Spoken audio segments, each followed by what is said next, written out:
Chat link. Thursday evening had always been quiet at Willow Falls College. The campus was small, tucked just outside a Midwestern town few people had ever heard of. The kind of place where everyone knew everyone else's schedule, where the line between strangers and friends blurred easily, especially among the athletes who trained together, studied together, lived in the same dorms, and built rituals around ordinary routines. For Jenna Morrow, a junior on the women's swim team, Thursday night practice wasn't just a routine. It was sacred. She never missed it, not when she had the flu, not during finals, not even during winter break when most students had gone home. It was the last piece of stability she clung to, especially after the breakup, especially with graduation looming. At 5:53 p.m., security footage from the East Gym entrance shows her swiping her ID and walking in alone. She's wearing her team jacket, earbuds in, a water bottle clipped to her backpack. She nods at the receptionist behind the counter, barely slowing down. 20 minutes later, she's laughing with teammates outside the locker room, flipping through her phone. One of them asks if she's staying for dinner after. Jenna shrugs. "I've got class," she says, "but maybe." Those would be the last words anyone would hear from her.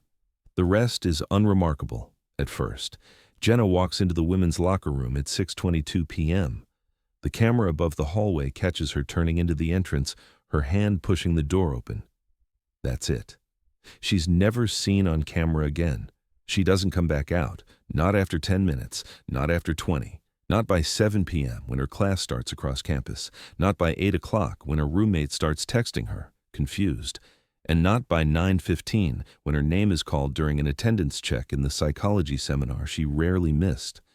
By the time 10 o'clock rolls around, the gym is mostly empty. A staff member doing final rounds notices that one of the lockers is still open. Jenna's towel is draped over the bench. Her phone is inside, battery half dead. Her backpack is zipped but untouched. Her shoes are neatly placed under the bench side by side. The stall door to the far left shower is slightly ajar. Steam long since evaporated, the light still humming overhead. At first, no one panics. Teammates assume she left through another exit. Maybe she met up with someone. Maybe she had to rush to class and forgot her phone. But by morning, the unease is setting in. Her roommate never saw her come back. Her bed was still made undisturbed. No sign of her in the dining hall. Her professors hadn't seen her either, and by noon, the questions have become a storm. Where is Jenna? The head coach is called in. Campus security begins a sweep of the gym and surrounding areas. Her family is contacted. Her mother picks up on the first ring. Jenna hadn't texted her goodnight, something she'd done religiously since high school. Her father leaves. Work immediately. By the time he reaches campus 2 hours later, the gym has been cordoned off and local police have arrived. It's no longer a matter of miscommunication. Jenna Morrow is missing. Investigators comb the security footage again. The hallway camera clearly shows her entering. No one follows behind her. No one exits before or after in the next 20 minutes. They rewind every angle. There are no blind spots at the locker room entrance. Yet the footage never shows her walking out. The rear door is checked. It's locked from the outside, undergoing renovation. An emergency exit near the pool is alarmed. No alerts were triggered. They call in dogs. Scent tracking units sweep the locker room, then the surrounding building. The dogs pause at the showers, then lose the trail. Cadaver dogs pick up nothing. Crime scene techs find no signs of a struggle, no hair, no blood, no disturbed tiles, no torn clothing. Her gym bag has her wallet, her ID, even her car keys. Her car is still in the lot. Nothing appears stolen. Nothing seems moved. It's as if Jenna simply walked into the locker room and ceased to exist. Flyers are printed. Campus announcements are made. A missing person report is filed. Local news picks up the story by nightfall. Jenna's parents appear on television, begging for help. Her mother's voice breaks mid-sentence. Her father stands next to her, silent. The police hold a press conference, but the answers are few and far between. Jenna's friends are questioned, her coaches, her classmates, her ex-boyfriend, her roommate. Nothing sticks. No one saw her leave. No one heard anything strange. The locker room had no windows, no exits. No one else logged in or out during that time. A door that opened for her, and then never opened again. Whispers begin. Rumors. Campus legend. Some students claim it's not the first time someone vanished in that gym, that the building is old, built over tunnels, hiding something beneath its concrete bones. Most dismiss it, but others look at the footage again and again, searching for something, anything out of place. And yet, frame by frame, Jenna enters. And then nothing. 7 years would pass before anyone knew what really happened in that room. 7 years before a sealed vent hidden above the showers would be opened, and the silence that surrounded Jenna Morrow's final steps would be broken. The first 12 hours were met with shrugs. People thought maybe she just left in a hurry. Maybe she'd gone out with friends. Maybe she was just having a bad day and wanted to be alone. To campus security, there wasn't a crime, just a delay in communication. She was an adult. Students vanished for a night or two all the time. Parties, spontaneous road trips, emotional breaks. They thought she'd turn up by morning, embarrassed but safe. It wasn't the first time someone had forgotten to check out of the building or left their phone behind. But for the people who actually knew, Jenna Morrow, none of that made sense. Her roommate, Allison, had been texting her all night with no response. That alone was alarming. They had a system. If one of them stayed out late, the other would at least get a heads up. And Jenna was reliable to the point of being rigid. If she said she was going to class, she went. If she said she'd be back by 9, she'd be back by 9. There were no missed appointments in her life, no skipped exams, no silent spells. When Jenna didn't respond to a dozen unanswered texts and then missed her 10 a.m. sociology lecture the next morning, Allison's gut told her something was wrong. By noon, she was sitting in the campus security office demanding answers. They pulled up the footage again. Yes, Jenna entered the gym. Yes, she entered the locker room. No, they still hadn't found a clip of her leaving. They assured Allison they were looking into it. That phrase would become the family's worst nightmare. Looking into it. As if this were an IT issue. As if this were a lost and found problem. Allison didn't wait. She called Jenna's parents herself. Lena and Mike Morrow were 3 hours away when the call came in. Jenna's mom kept her voice steady during the drive, but her knuckles turned white around the steering wheel. Her father didn't say much. He just stared out the window and replayed the last phone call in his head, Jenna laughing about a professor who always wore mismatched shoes. Nothing unusual, nothing out of place, nothing that could have warned them. They reached the campus just before midnight. The gym was closed, roped off with a chain and a handwritten sign that read, "Out of service." Campus security had locked the locker room but hadn't called police. Jenna had now been missing for over 30 hours.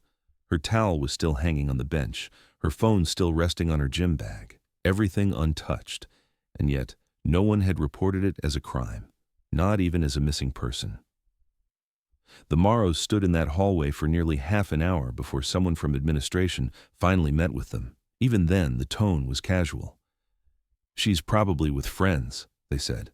"We've had incidents like this before." But Jenna's parents weren't buying it. They pushed harder. They demanded a real search. By the next morning, the sheriff's department was called in. 48 hours had passed since Jenna Morrow stepped into that locker room and never came back out.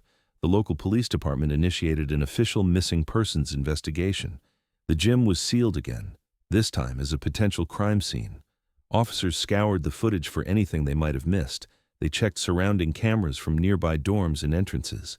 They cross-referenced staff check-ins and looked into anyone who had access to the building that night. Everyone had to be interviewed. Coaches, teammates, janitorial staff, even students who had walked by the gym that evening were brought in for questioning. Most didn't remember seeing anything unusual. No screams, no strange noises, no one running from the building, no one at all. Search dogs were brought in by noon. K-9 units swept through the locker room, the adjacent storage area, and the pool deck. They paused at the shower stalls, lingered in front of Jenna's locker, then began tracing a scent trail, one that led them toward the rear of the building, toward a long abandoned corridor sealed off for renovations. The hallway was dusty, boarded, under construction. According to the facility manager, that section had been shut down for months due to safety violations. No one should have had access. But the dog stopped there, sat down at the sealed back door, whined.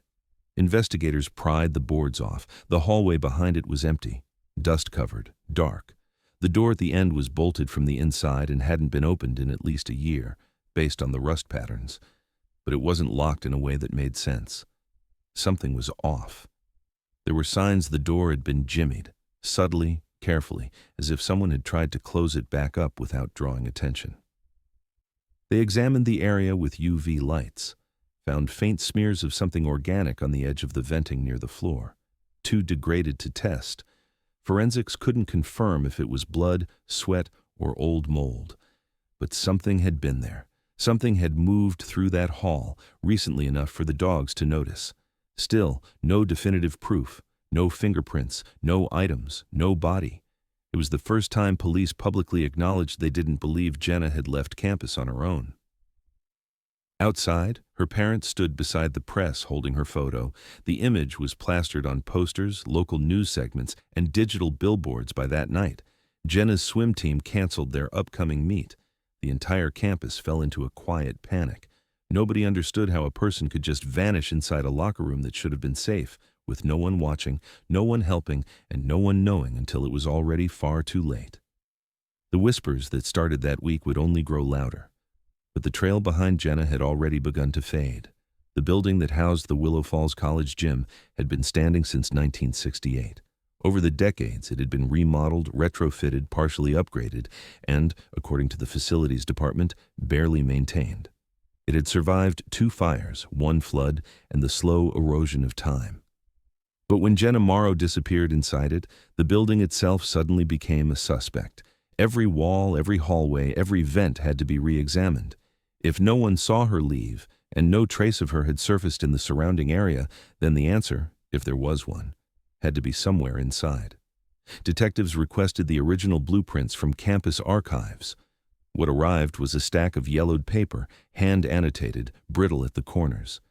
It became clear within hours that the EB current structure barely matched what was on file. Entire sections had been sealed off, pipes rerouted, crawl spaces boarded, maintenance notes scribbled in margins without dates. The layout of the women's locker room in particular showed inconsistencies. Walls where there hadn't been before, pipes that dead-ended into nothing, and vents that no longer appeared accessible. Attention turned to a specific section above the showers, an old ventilation shaft that, according to the blueprint, used to feed directly into the boiler room ductwork. In the current floor plan, it was marked as disconnected. When maintenance was called in to inspect it, they found the opening, barely 1.5 feet wide, sealed shut with metal screws. The heads were stripped, painted over, suggesting it hadn't been opened in years. There was no visible tampering, no scratches, no disturbed dust. It was dismissed as irrelevant. Still, one of the detectives lingered on it, making a note in his case log. Shaft above shower, sealed. Unclear timeline, confirm origin. The question would go unanswered. The building was too old, too altered over the years to be fully understood. Maintenance logs from the past decade were inconsistent, some missing, some misfiled, some duplicated under different work order numbers.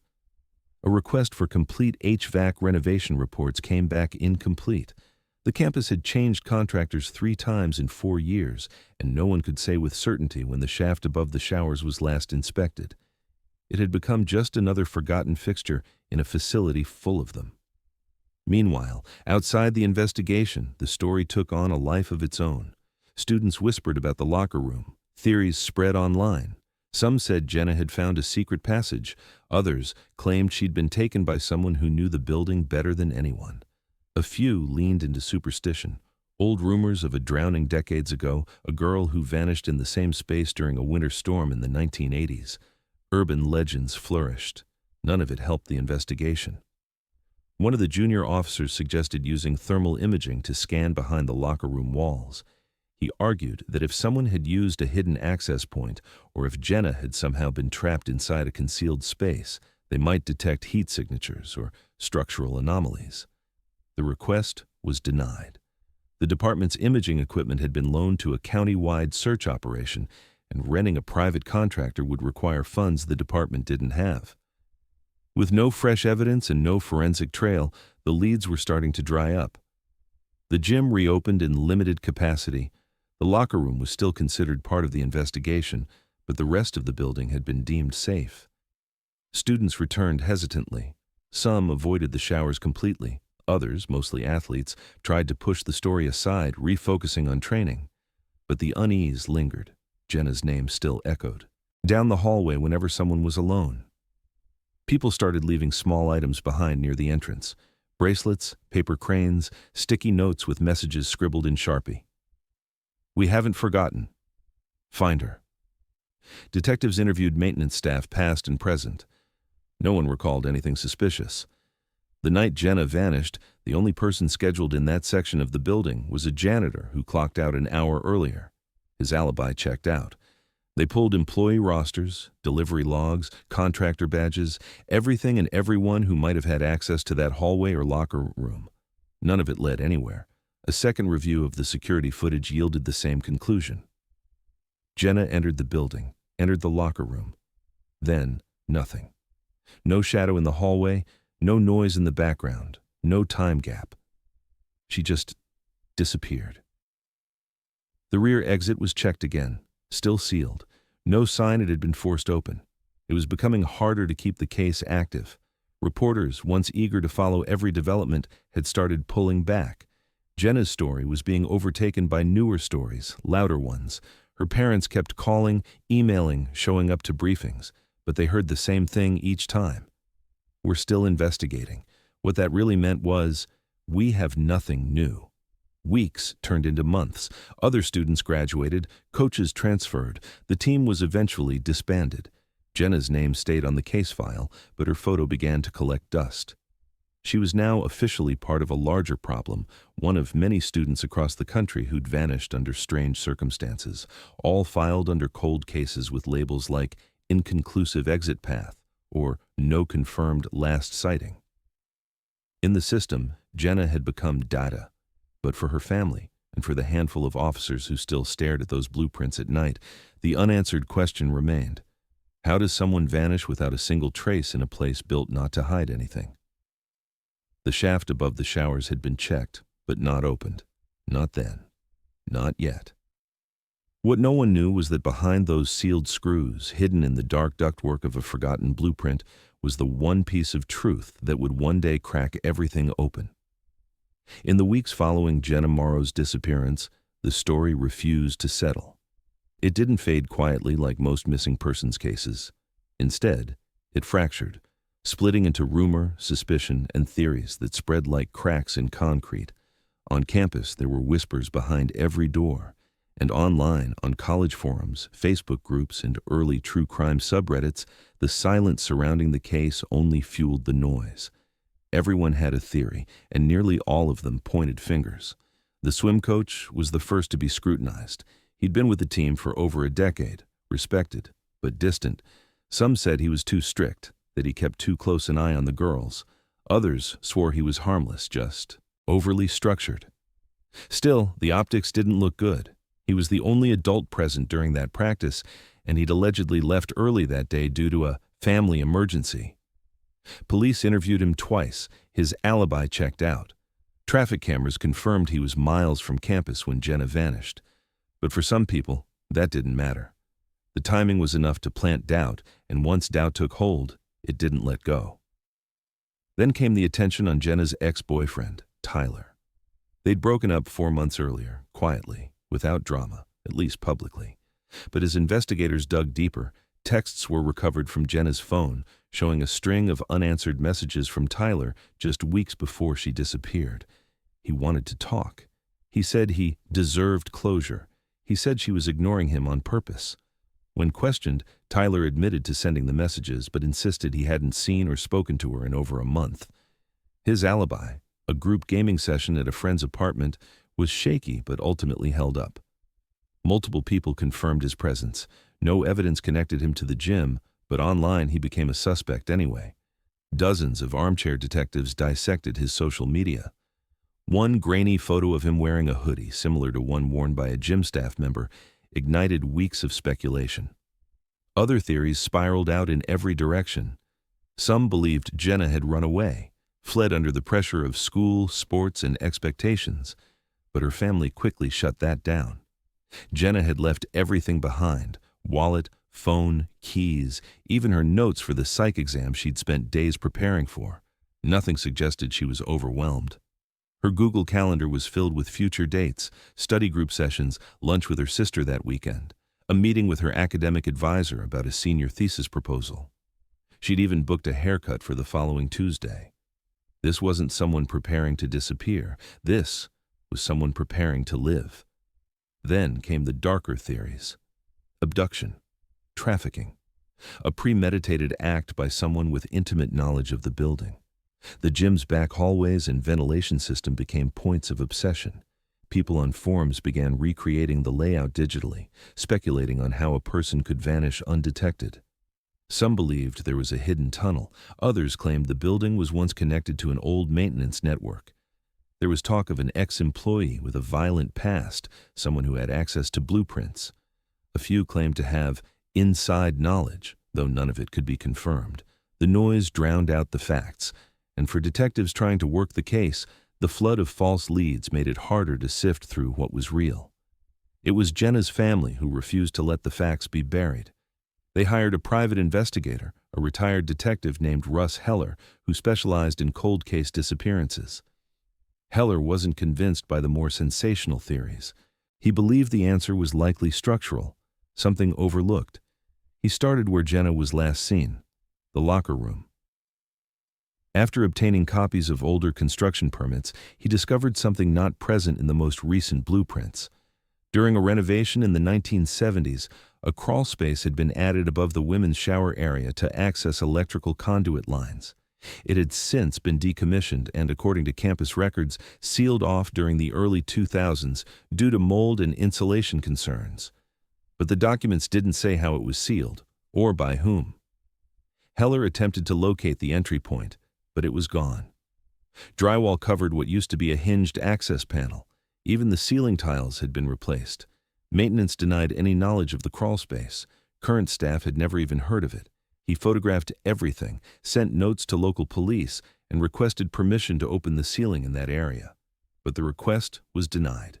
The room was still technically an open crime scene, and without new evidence or probable cause, even the family's investigator couldn't tamper with it. The theory of the crawl space gained traction online. Jenna's supporters, now growing into a network of self-styled investigators, latched onto the idea. Could someone have dragged her up there? Could she have gone willingly, only to be trapped? Was it possible she'd been injured, hidden, and left? If so, why hadn't anyone heard her? Despite the attention, despite the noise, no one could prove anything. The crawl space, like the rest of the building, remained stubbornly silent. Jenna's name became part of a broader movement, her case cited in campus safety briefings, her face printed on flyers distributed across the region. She was no longer just a missing person. She was a symbol of something that had gone deeply wrong. But symbols don't solve cases. The investigation slowed. Leads dried up. Heller's report was added to the file, but nothing in it moved the case forward. Still, one line from his summary stuck with one of the detectives. If this space was sealed with the intention of being forgotten, someone knew exactly what they were hiding.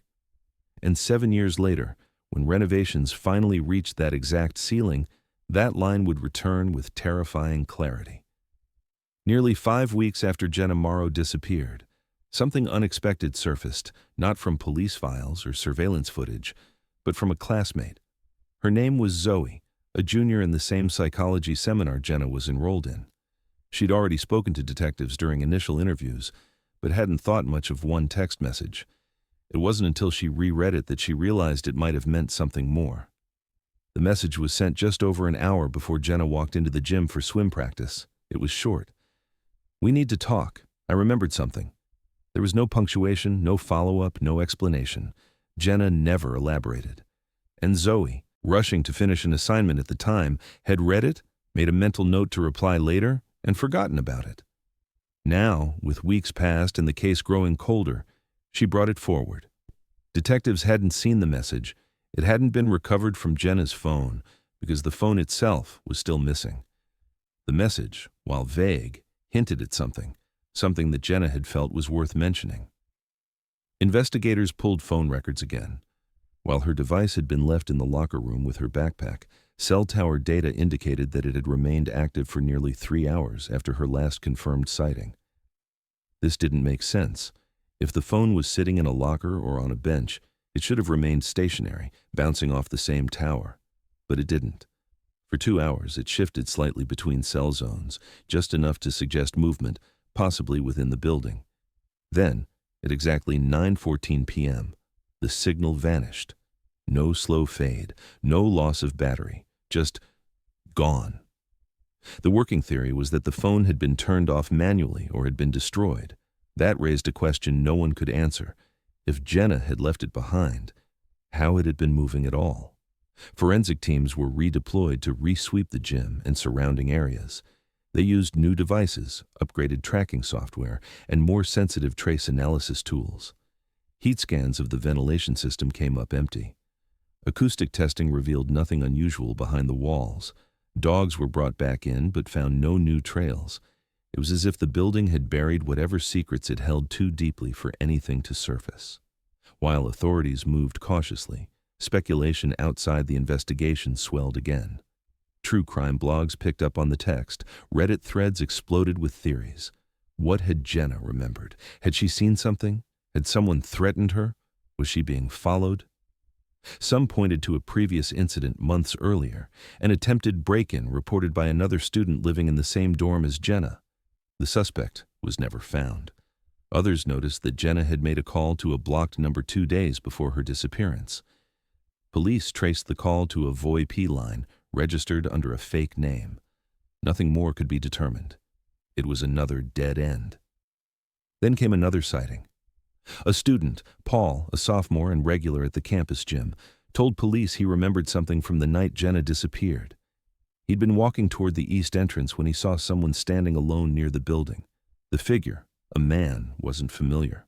Not faculty, not another student he recognized. Dressed in dark clothing, hood pulled over his head, standing just inside the shadows cast by the gym's upper windows. Paul didn't think much of it at the time, just someone waiting for a ride, maybe a delivery worker. But when Jenna's disappearance hit the news the next morning, he remembered that moment and couldn't shake it. Paul's account wasn't immediately actionable. There was no security footage from that angle. One of the external cameras had been under repair, and the nearby lamppost had a faulty bulb. A request was made to review traffic footage from nearby intersections, but nothing showed anyone matching that description. Still, detectives logged it. Combined with the strange phone data and Jenna's final text, a pattern was beginning to form. It no longer seemed like she had just disappeared. It seemed like she was interrupted. The idea of a targeted abduction resurfaced. Investigators began re-interviewing staff with late access to the gym that night, as well as contractors who'd been on campus in the weeks prior. Construction logs showed that a third-party company had been working in the lower storage level just weeks earlier, replacing water lines. One name stood out, a temp hire who worked only 3 shifts before quitting without notice. His contact information was no longer valid, and his background check had been incomplete. His name was flagged, but no direct connection to Jenna could be found. Still, it introduced a chilling possibility. Someone with knowledge of the building, temporary access, and no digital footprint might have had both the time and means to do something that night. And if they'd encountered Jenna, alone, distracted, maybe already anxious about something she'd remembered, they may have found a moment to act. Jenna's parents were notified of the new developments. Her mother, already exhausted from weeks of silence, asked the same question she'd been asking since day one. Why didn't someone see her? Why didn't someone hear her? There was no answer. The building had been full of people just an hour earlier, but no one had heard a scream. No one had reported a struggle. Jenna had simply gone quiet. And now, so had her phone. Whatever she remembered, whatever that message was about, died somewhere between the words she typed and the person she never got to meet. The trail hadn't gone cold. It had gone still, like something hiding in plain sight, waiting. 7 months after Jenna Morrow disappeared from the women's locker room at Willow Falls College, the investigation received what looked, for a brief moment, like a breakthrough. A part-time janitor named Victor Healy walked into the campus security office with a story he claimed he'd been holding on to for months. According to him, he'd seen Jenna the night she vanished, walking out of the building with a man in a dark hoodie, someone who looked like a staff member. He described Jenna as quiet, maybe disoriented, but not resisting. The man, he said, kept his hand on her lower back. They turned down a side corridor and left through the east exit. Healy said he hadn't told anyone because he didn't want to get involved. The news spread quickly. Police were contacted within the hour. Detectives brought Healy in for questioning. He repeated the story, mostly word for word.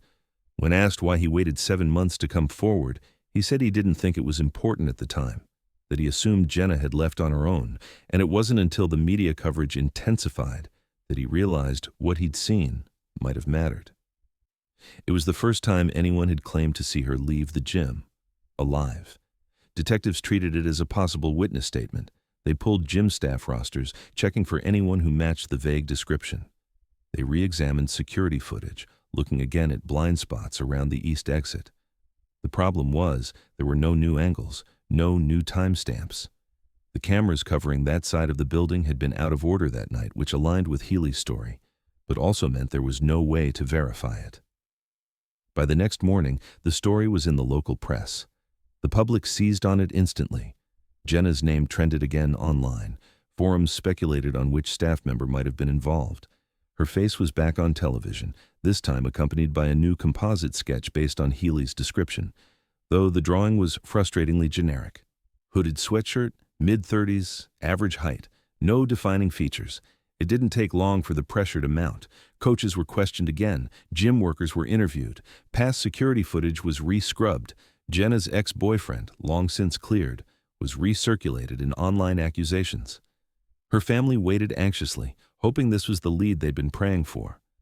For the first time in months, it felt like something real might finally break the silence. But just 4 days later, the silence returned, with a different kind of weight. During a second round of questioning, Healy's story began to shift. He couldn't remember exactly what time he saw her. First, it was 6:30. Then it might have been closer to 7:15. When detectives asked him to draw the hallway, he couldn't. He changed details about Jenna's clothes, then about the man's behavior. His calm demeanor started to unravel. Finally, after several hours of pressure, Healy admitted the truth. He had lied. The entire story, Jenna, the man, the hoodie, the exit, was fiction. He said he was lonely, that he'd been following the case online obsessively. He said he felt invisible at his job, overlooked. He thought he could help the investigation by offering something that might push things forward. He said he never imagined anyone would believe him. Healy wasn't charged with obstruction, but he was fired immediately. The press was notified. The retraction was quiet, buried beneath newer headlines. But for Jenna's parents, it was devastating. Her mother stopped giving interviews. Her father, who had stayed composed through months of public appearances, broke down during a meeting with the lead detective. He asked a question no one could answer. Why wasn't this lie caught sooner? The damage was done. The false lead had pulled. Resources, diverted time, and shattered what little momentum the case had left.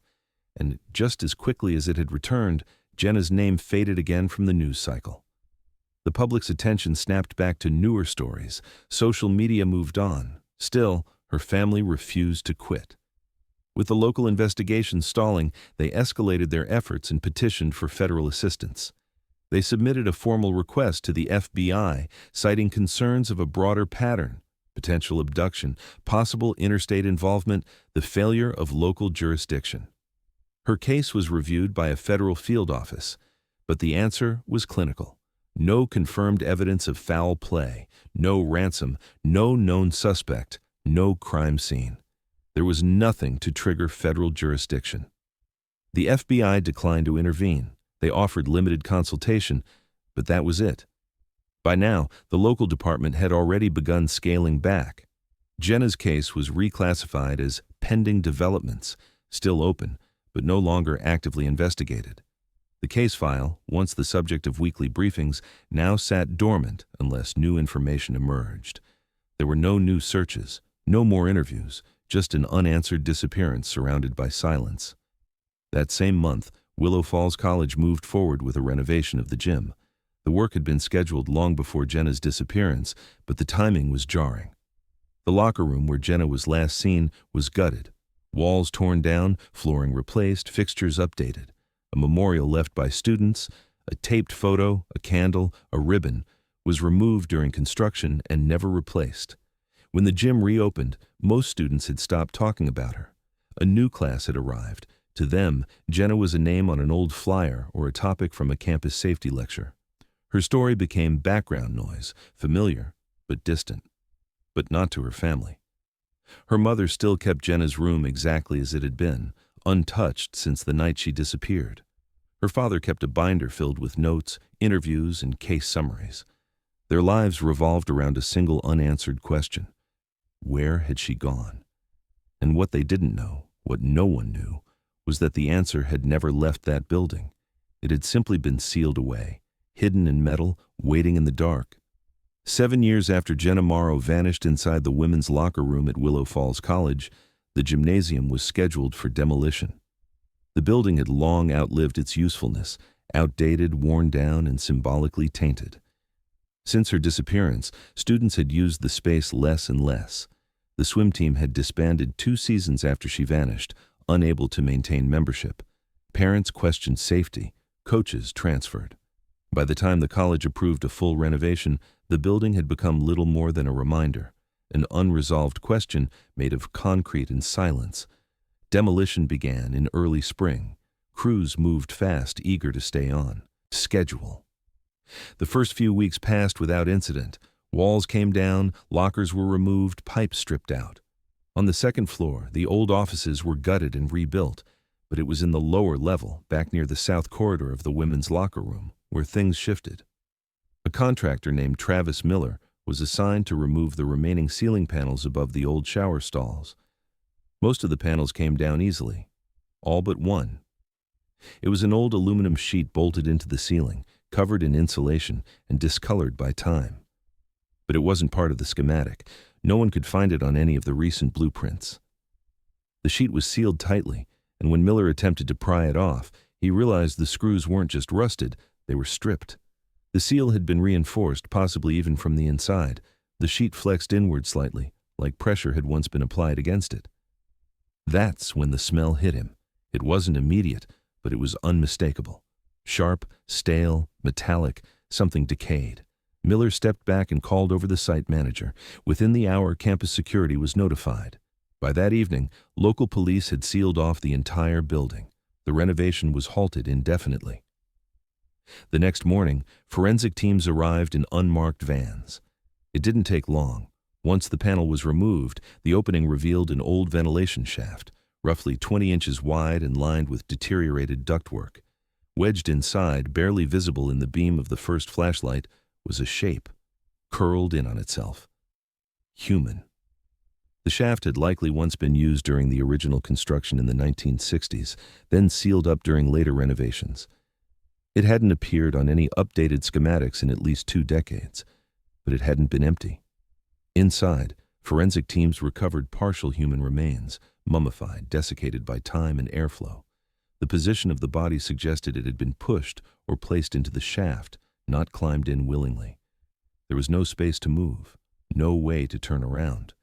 Whoever had entered that shaft had died in complete isolation. The team worked carefully. After 6 hours, the remains were fully removed.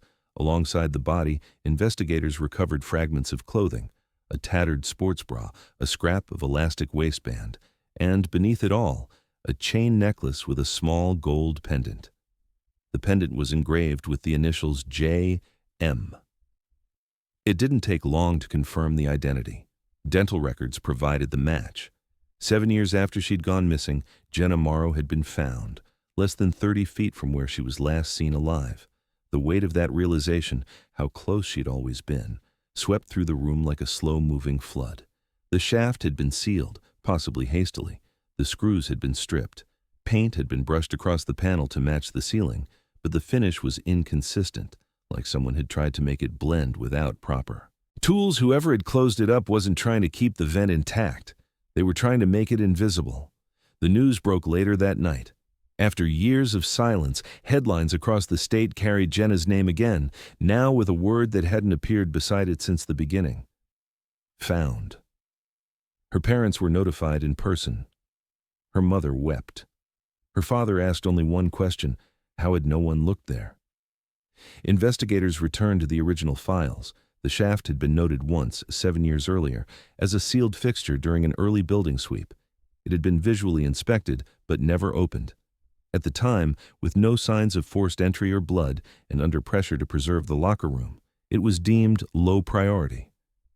That decision, made in the first week, had buried the truth.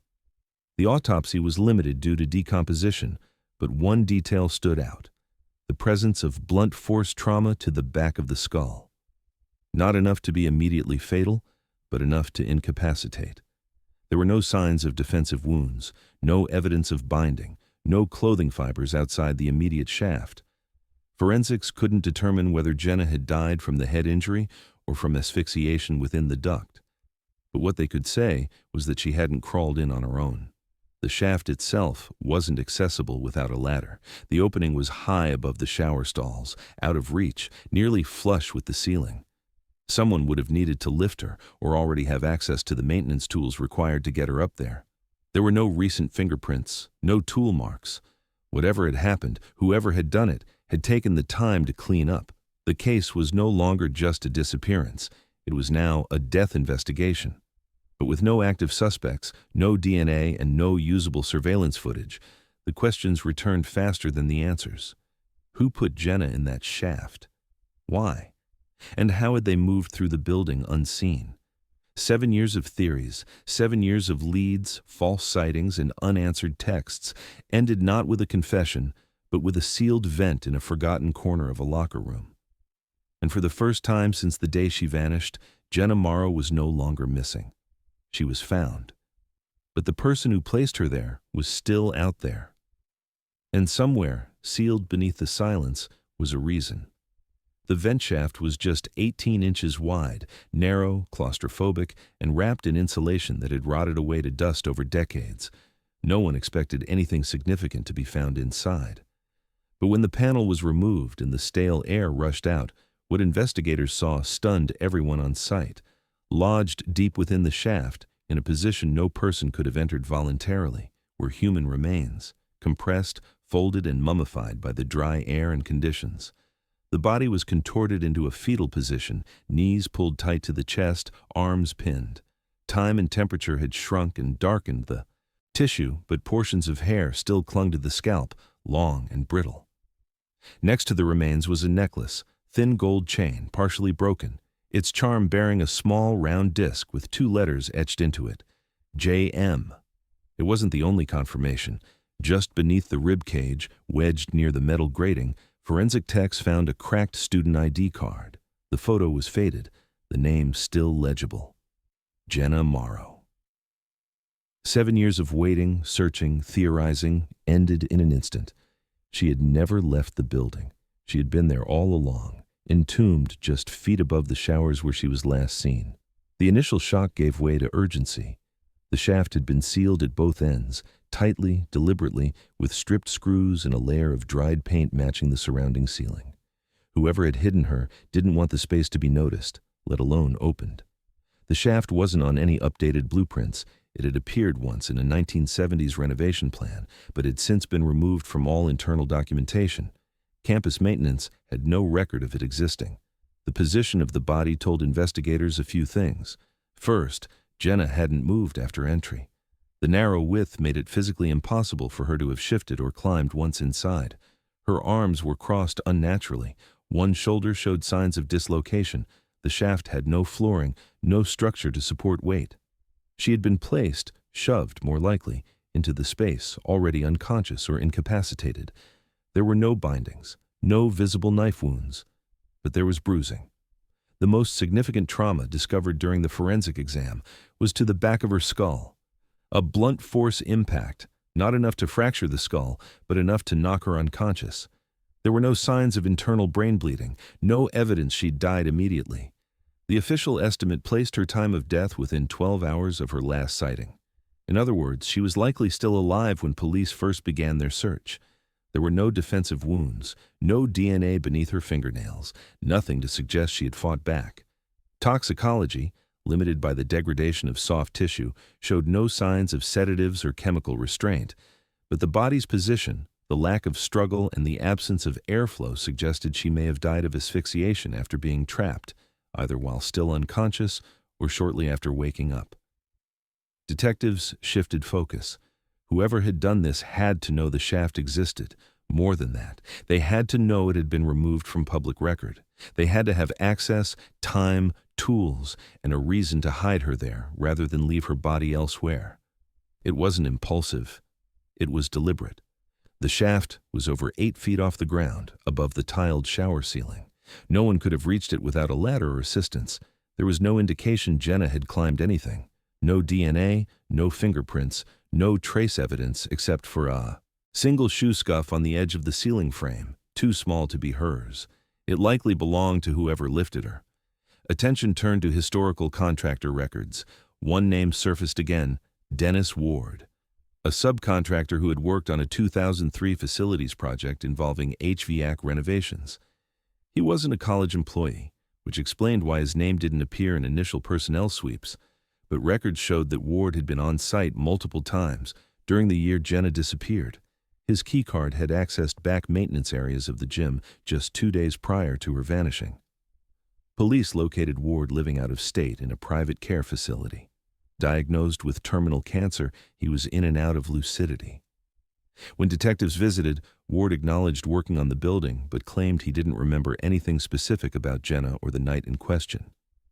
When asked about the vent shaft, his demeanor changed. He didn't deny knowledge of it, but he wouldn't say anything more. Without DNA, fingerprints, or a confession, the case against Ward remained circumstantial. He died 3 weeks after that interview. Jenna's family was told the truth as it was known. Her mother asked if Jenna had been aware if she'd woken up inside the shaft. The pathologist was careful. There was no way to say for sure. But based on the injury and lack of movement, she likely never regained consciousness. It was the only detail that gave them even the smallest form of mercy. What hurt most was the realization that Jenna hadn't disappeared in the way they imagined.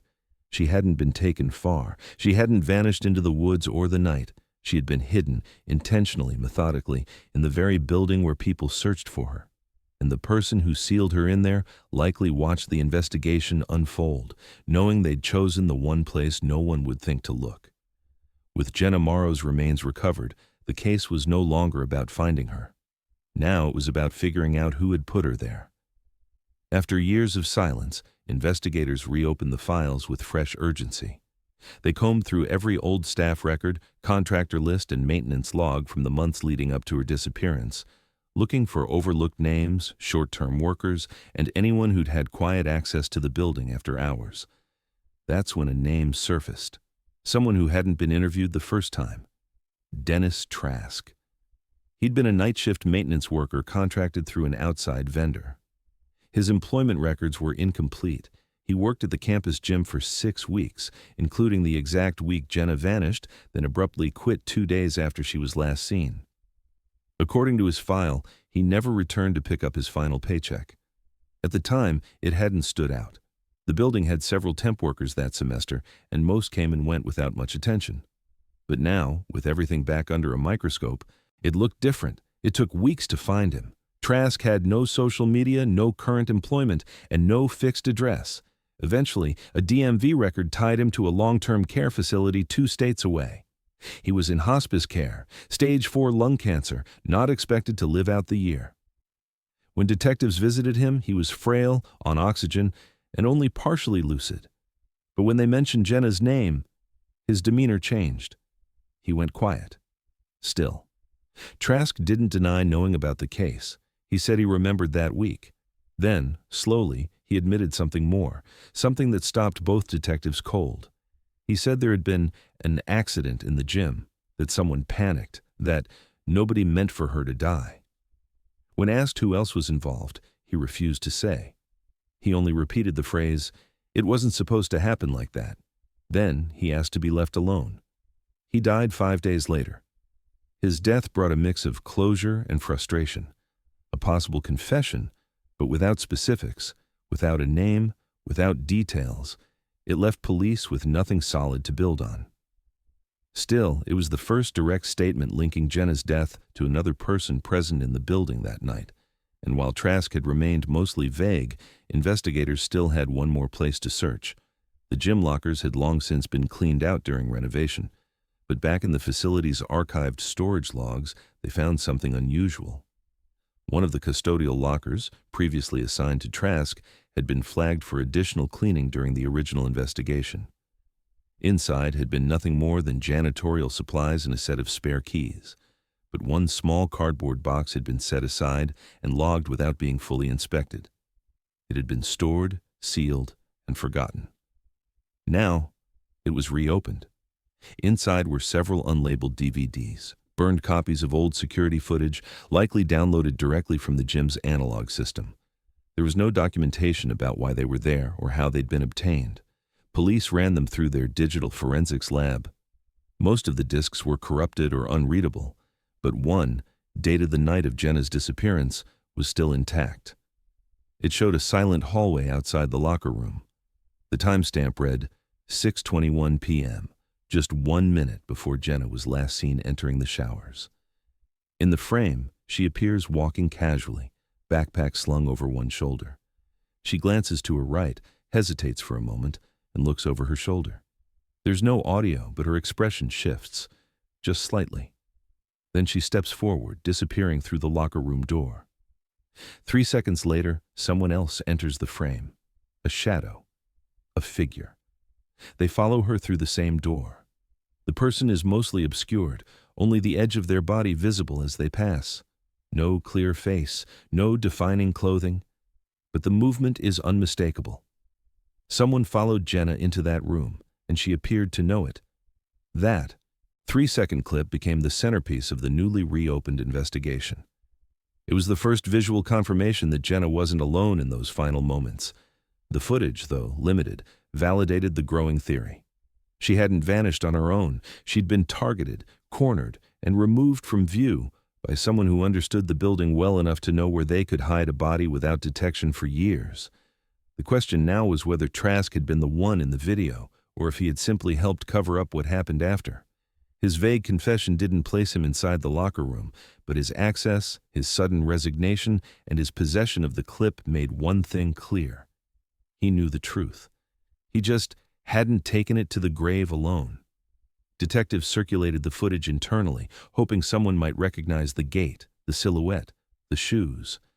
Nothing definitive came back. No one on current staff could be matched conclusively. No fingerprints. No physical evidence tying any one person to the shaft or the scene. But the investigation was no longer stalled. A single moment, hidden in a janitor's locker for 7 years, had shattered the illusion that Jenna's disappearance had been an accident without witnesses. She had seen someone. She had looked back. And someone had followed her through that door. With the discovery of Jenna Morrow's body, a sliver of truth had finally broken through the silence that haunted Willow Falls College. But truth doesn't always come with answers. For investigators, there was no clear path forward. The vent shaft, once forgotten, had given up the missing girl, but not her killer. The confession from Dennis Trask, if it could even be called that, was too vague to stand alone. The security footage, recovered from his locker, offered just 3 seconds of grainy motion, just enough to confirm she had been followed, not enough to say by whom. The figure's face never appeared. The footage was too degraded to enhance. No name could be tied to that shadow. The case, after nearly a decade of theories, was officially closed as a suspicious death. Not a homicide, not an accident, just a label, a placeholder in a system that had no better term for what had happened. For Jenna's family, it was a bitter, hollow ending. They had her body, but not the truth, not the full truth. Her mother called it a wound that never stops bleeding. Her father called it closure in name only. The college arranged a memorial service at the request of her parents. It wasn't held in the auditorium or in the chapel or even in the large lecture hall where most campus vigils took place. It was outside, quiet and simple, under a cloudy sky, in front of the newly renovated gymnasium, the building that had swallowed Jenna whole. Students gathered alongside faculty. Some were too young to remember the case firsthand, but they came anyway, drawn by the weight of what had happened. A single steel, Plaque had been mounted on the outer wall. It bore her name, her class year, and one line, disappeared, 2017. Found, 2024. Never forgotten. As the ceremony ended, her mother ran her hand over the engraved letters, pausing at the M. Her voice didn't break, but her body did. It had been 7 years of waiting, and still the questions remained. Who had helped put her daughter in that shaft? Why had the access point been sealed so deliberately, so thoroughly, that even trained investigators had missed it? And what had Jenna remembered that day, the day she sent that final cryptic message, "We need to talk"? I remembered something. Detectives never found her phone. It had disappeared completely. Not in her locker, not in her car, not in any digital traceable location. Forensic experts believed it had been destroyed. The last ping registered on the building's Wi-Fi just after 6:30 p.m., minutes after she entered the locker room. Then, nothing. As if someone had shut it off and made sure it never turned on again. In the months that followed the discovery, law enforcement continued to receive tips, but none led anywhere. A handful of contractors who worked alongside Trask during the renovations were interviewed. Some remembered him, others didn't. No one claimed to know anything about the shaft, no one admitted to sealing it, and those who had access at the time either no longer worked for the school or had passed away. The trail had gone cold once more, only this time it felt final. The locker room had been remodeled long before Jenna's body was found, but now it took on a new, uncomfortable identity. Students still used it, cautiously, quietly, but the knowledge of what had once been above the showers lingered in the air. Maintenance staff had patched over the shaft entirely, resealing it with reinforced drywall and new insulation. The access point, once a hidden cavity, no longer existed in any physical form, but people still looked up when they showered, still felt the weight of the past above their heads. Faculty debated whether to change the building's name. A proposal was brought forward, then dropped. Some argued erasure, others wanted remembrance. In the end, the name stayed, but the plaque remained.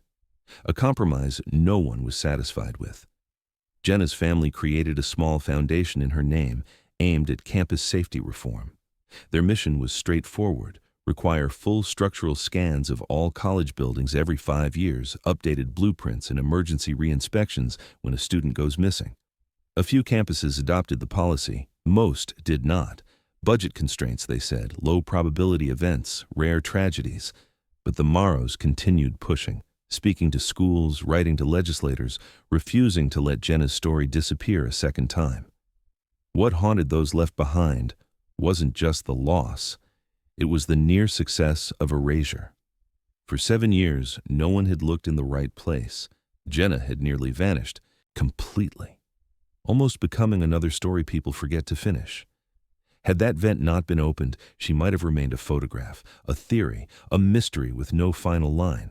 Instead, her name was now etched in steel, not justice, not resolution, just permanence, a reminder. For every student who walked past that gym, she became the question you couldn't ignore. Who followed her through that door? Who helped hide her? And who stood by, silently, while the search moved everywhere except where she was? Some truths are buried not in earth, but in routine, in ceiling panels, in blind spots, in the assumption that a locked door means nothing is behind it. Jenna's story proved otherwise. And though the case is closed, the silence it left behind still speaks louder than any conclusion.